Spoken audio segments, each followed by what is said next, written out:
Se me fue, bendito se me fue la mujer para atrás, pa' Nueva York.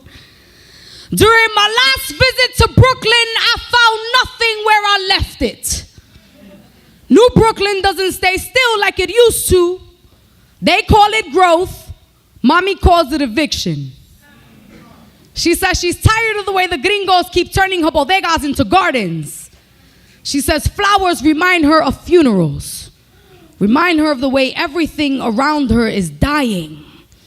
I say, Mommy, maybe you feel better if we sit on the steps of the building that you raised us in. I say this as if the stoop is an open mouth, as if it will remember how we taste, as if it will not kick us out for being bitter or worse, for having too much flavor. I changed the subject. Mommy, I got the job I always wanted.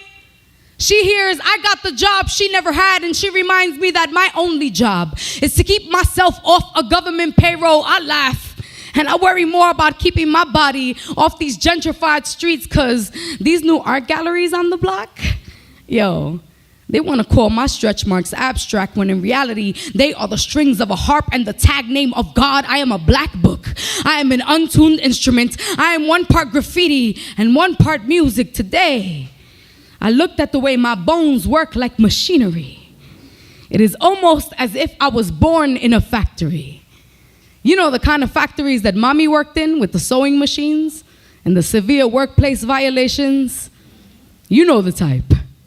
Or maybe you wouldn't know the type because they have nice windows now and paint, real paint, not the blood kind.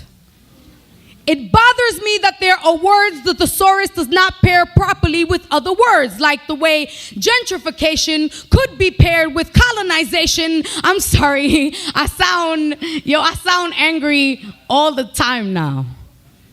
Really, I'm just loud. Like, I don't know how to talk without sounding like a revolution, like my throat is all boombox and block party. I argue like an unraveled cassette tape, and maybe I would sound a little bit more like music if I was wound up a little bit more tightly. But in New Brooklyn, they don't care nothing about my music. Yo, I heard they tried to take down the Avenue of Puerto Rico street sign. You know the one on Graham?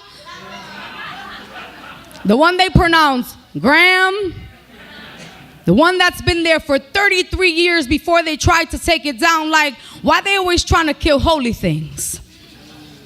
They said there wasn't enough Puerto Ricans there these days.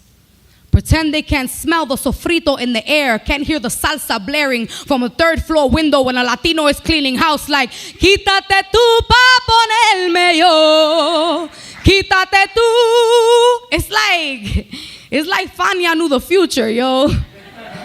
It's like Mommy knew the future when she told me to keep some bass in these hips. She said, Mija, they're gonna act like they can't hear you. And that's when you make them feel you and you vibrate like you trying to break a sound barrier or stereotype or something. And you tell New Brooklyn that if they trying to clean our house, they will always hear our music in the background.